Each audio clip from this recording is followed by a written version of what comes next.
Bismillahirrahmanirrahim. Assalamualaikum warahmatullahi wabarakatuh. Wah, tidak terasa ya kita jarang bertemu lagi nih di channel Ilham Torik. Biar lebih dekat lagi nih, mungkin aku bakal perkenalan lagi ya.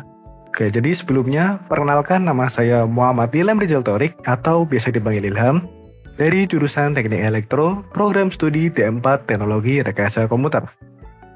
Nah, pada kesempatan kali ini saya akan sharing sekaligus belajar bareng nih terkait mata kuliah pemrograman berbasis perangkat bergerak atau nama lainnya mobile apps.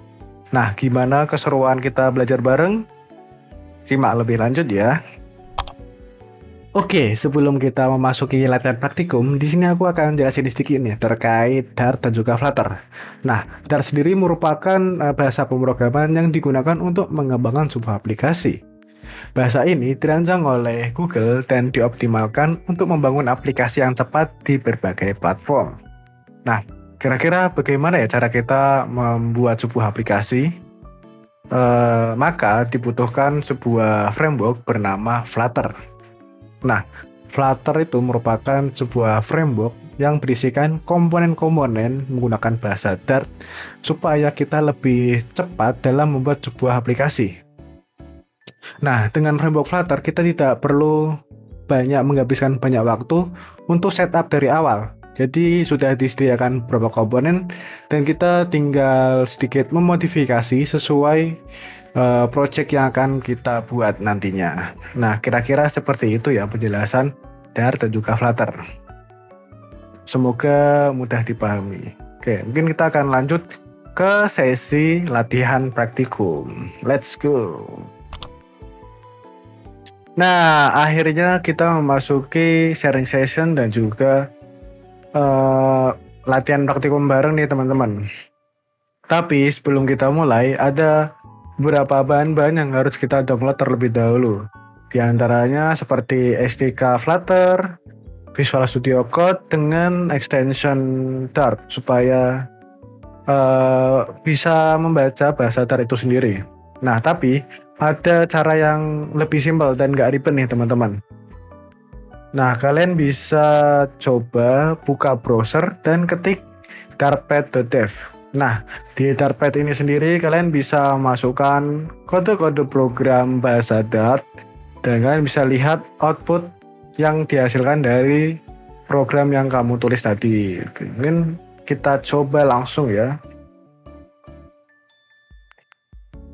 Nah, di sini saya akan membuat beberapa program yang simpel aja. Misalnya Hello Dart.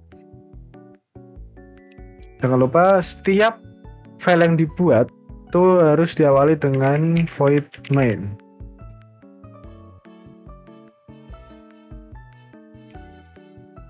Tulis print.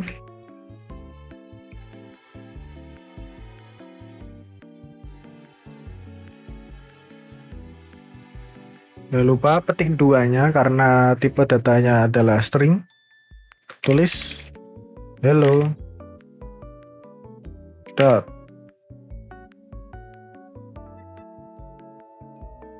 Jangan lupa diakhiri dengan titik koma.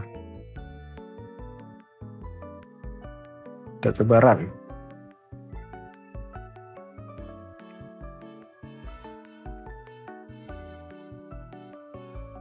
Nah, di sini akan menghasilkan tulisan teks yang di layar yaitu tulisan Hello Dart.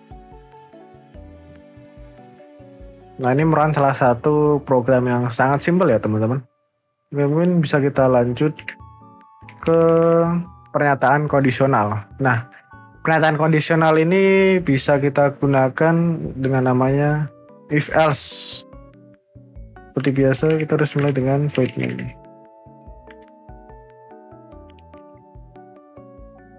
Seperti ini, terus kita tulis integer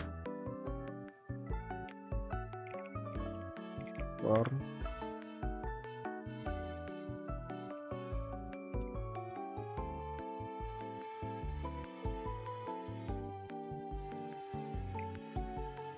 gunakan if score jika skornya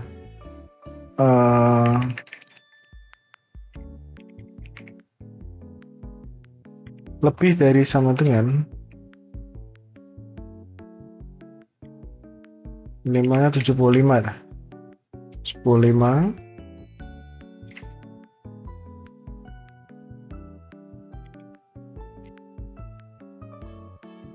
maka akan menghasilkan tulisan print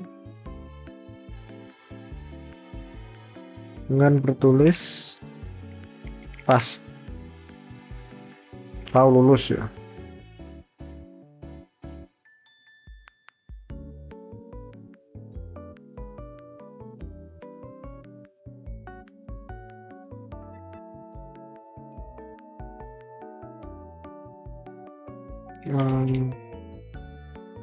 Setelah ini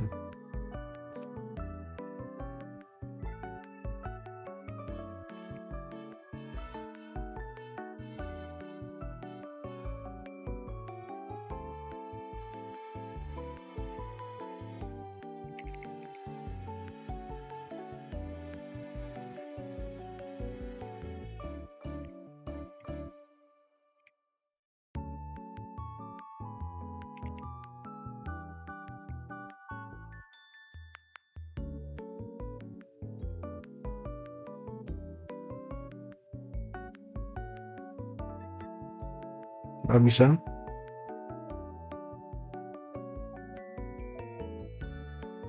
Harusnya ini akan pas. Jadi kita menuliskan sebuah tipe data bernama berjenis integer dengan skor 85. Nah, jadi kita membuat kondisi jika skor ini lebih dari 75 itu akan menghasilkan teks pas. Tapi jika itu kurang atau tidak sama dengan 75, maka akan diberikan valid. Nah, karena ini 85 lebih besar dari 75, maka akan menghasilkan print text bertuliskan pas. Lanjut yang kedua yaitu perulangan atau loops. Nah, perulangan atau loops ini menggunakan for untuk mencetak angka secara berurutan. Tetap kita diawali dengan void main.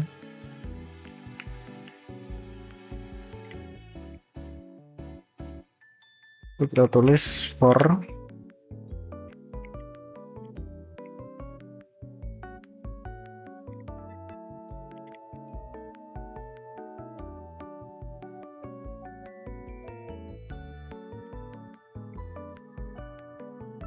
di mana i tidak kurang dari sama dengan 5.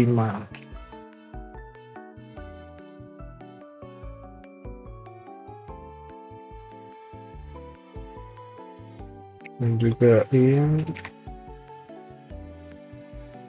plus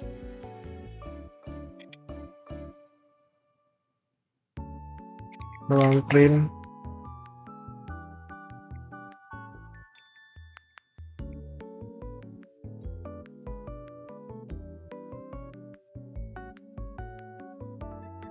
number $1 $i. Jangan lupa titik komanya.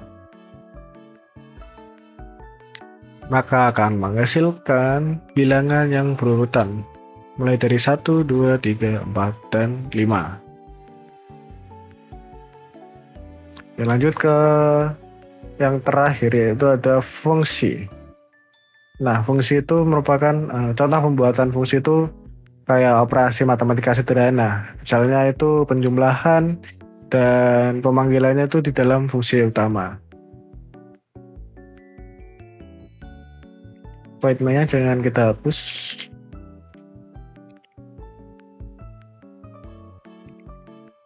Integer add.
Nggak bisa.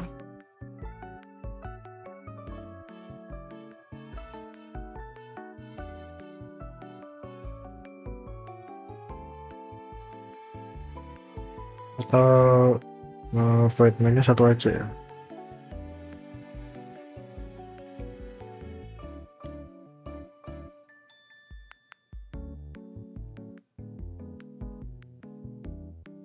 Nah, void main-nya satu aja ya tadi ya.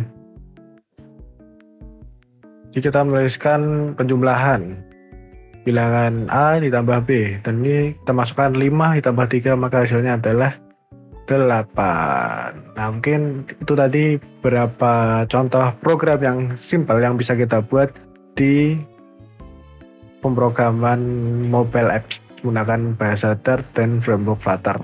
Nah, mungkin selanjutnya kita akan lebih dalam lagi mengenai ini. Ada beberapa latihan, mungkin bisa kita next.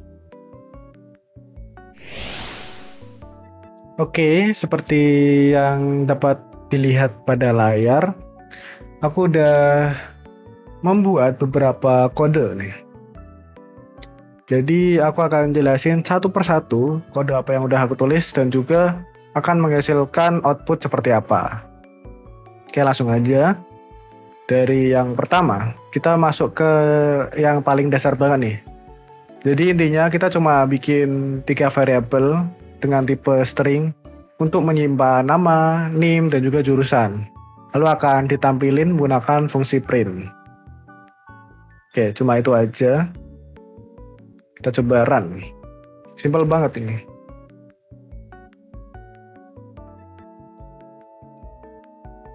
Oke, dapat kita lihat sudah mencetak dengan nama Muhammad Ilham Torik, name, dan juga jurusan yang udah kita tulis. Lanjut yang kedua. Oke, untuk kode yang kedua ini kita membahas tentang kalkulator sederhana. Jadi di sini poin pentingnya itu adalah kita pakai tipe data double. Nah, kenapa nggak integer? Karena kalau kita bikin fitur pembagian yang hasilnya jika memungkinkan berupa angka desimal, itu akan menyebabkan error ya teman-teman. Jadi double adalah pilihan yang paling aman supaya angkanya itu nggak error atau terpotong. Jadi itu alasannya. Coba run. Ini karena ini bilangan bulat, cuma bilangan bulat sih. Maksudnya kalau 4/3 itu kan pasti hasilnya desimal. Nah, di sini karena bilangannya aman, kita coba aja deh. 4/3. Kalau tadi kan hasilnya nggak mungkin desimal. Nah, di sini bisa kita lihat, kita udah menulis angka 4 dan juga 3. Jika ditambah, maka hasilnya 7. Jika dikurangi hasilnya 1. Terus jika dikali hasilnya 12 dan juga dibagi hasilnya 1,3333. Nah, kalau nggak pakai double ini pasti akan terpotong ya teman-teman. Jadi biar aman tuh pakai tipe data double seperti itu. Lanjut yang ketiga. Di sini kita fokus ke logika percabangan ya teman-teman. Jadi kita diminta untuk mengecek angka, apakah angka ini genap atau ganjil. Nah, rahasianya itu ada di operator modulus atau tanda persen. Jadi, itu kan ada tulisan if. If kalau number dibagi 2, sisanya sama dengan 0. Jadi habis. Jadi itu artinya genap. Kalau nggak habis, berarti ya otomatis dia masuk ke ganjil. Kita coba ya angka 8. Nah, ini genap. Misal kita coba angka 7.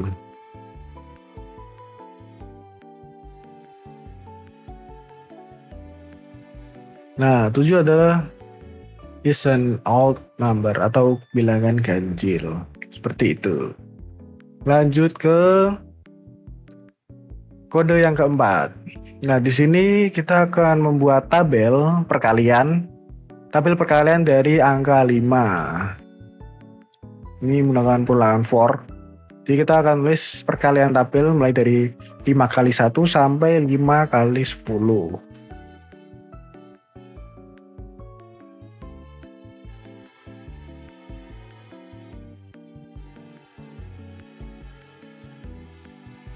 Oke, hasilnya udah nih 5 kali 1 5 sampai 5 kali 10 itu 50. Simple. Lanjut ke kode yang kelima. Nah, di kode yang kelima ini kita diminta untuk membuat fungsi untuk menghitung luas persegi panjang dengan rumus area panjang dikali lebar. Nah, jadi kode ini itu menggunakan custom fungsi ya bernama calculate area. Jadi itu menerima parameter length dan juga width, terus mengembalikan hasil perkalian keduanya. Kita coba run. Maka hasilnya 10 dikali 5 dikali 4. Maka hasilnya luas persegi panjang itu merupakan 42. Oke, lanjut. Ini lumayan lebih dalam lagi nih. Untuk kode yang ke berapa nih? 1, 2, 3, 4, 5, 6. 6. Nah, untuk kode yang ke-6 ini agak tricky ya. Karena kita perlu bikin aplikasi yang beneran kayak nyimpen data restoran. Karena datanya sangat banyak, ada nama restoran, tahun, status buka, sampai daftar menu. Kita nggak mungkin bikin variabelnya satu-satunya. Iya kan? Nah, solusinya kita menggunakan map. Nah, di dalam map ini kita pakai sistem key value. Contohnya nama isinya Electra Seafood. Nah, yang bagian serunya nih, di bagian daftar makanan dan minuman, di sini aku masukin list yang isinya map lagi. Jadi kita mensimulasikan format data JSON yang bakal sering banget kita temuin kalau udah kayak mainan database atau API. Harusnya udah familiar ya. Kita coba run.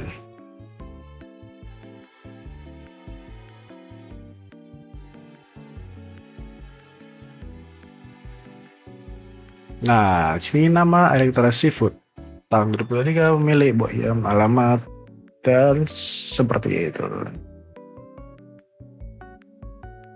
Oke, lanjut ke 1, 2, 3, 4, 5, 6, 7. Kita lanjut ke kode yang ke-7.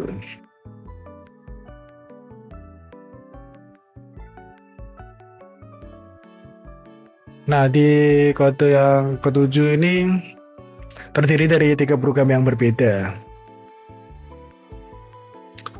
Jadi yang pertama ini itu merupakan menghitung luas dan keliling lingkaran ya.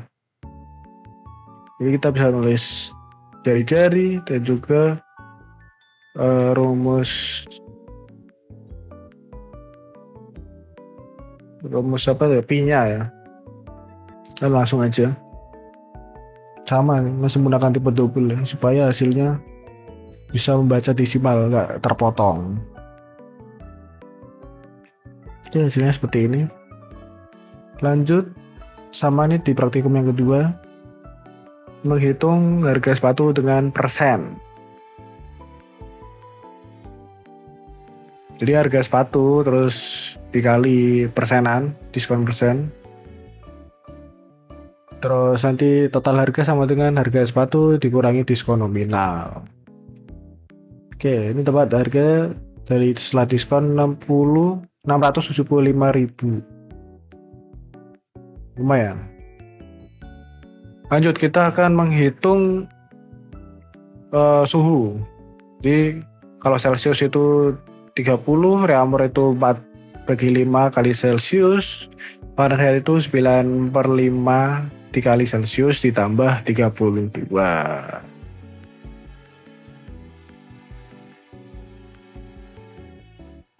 Misal, ini kan udah kita tulis nih 30 derajat Celsius. Nah, berapa kalau kita konversi menjadi Reaumur ataupun Fahrenheit? Jadi 30 Celsius itu bisa dikatakan 24 Reaumur atau 86 derajat Fahrenheit. Lanjut.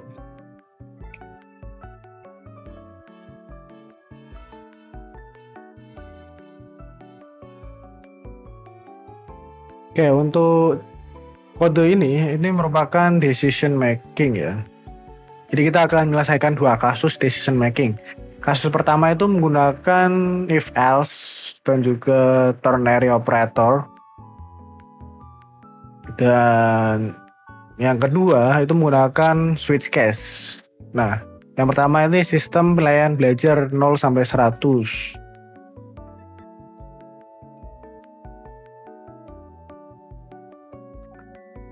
Jadi misal nilai yang Anda masukkan itu 85.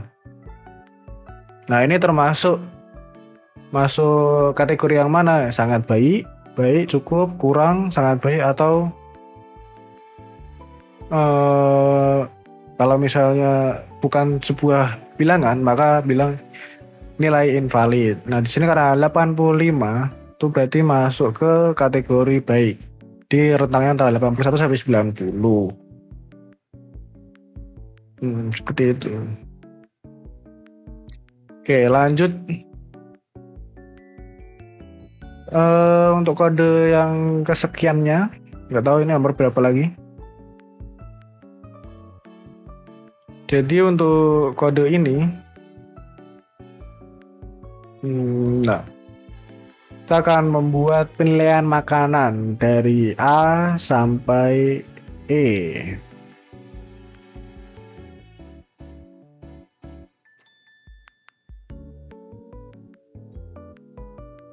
Gunakan switch case.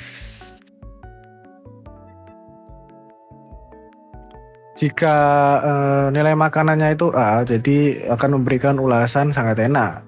Jika case-nya B, berarti itu cuma bilang enak. Jika case-nya C, ini cukup, D kurang, E mungkin belajar dulu ya. Di sini saya masukkan string nilai makanan itu A, terus ulasannya akan mengikuti. Nah, jika A, maka dia akan menghasilkan ulasan sangat enak. Oke, ini yang terakhir.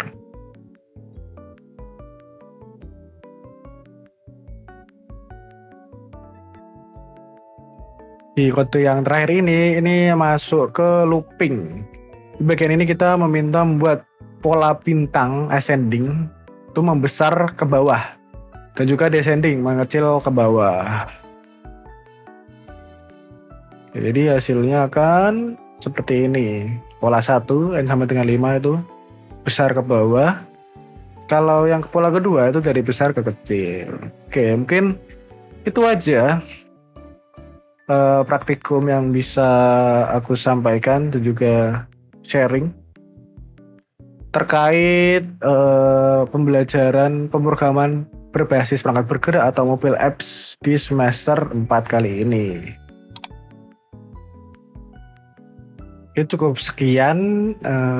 Apabila ada kekurangan tutur kata atau kurangnya penjelasan, saya mohon maaf. Wabillahi taufiq wal hidayah. Wassalamualaikum warahmatullahi wabarakatuh. Sampai ketemu lagi di kesempatan berikutnya.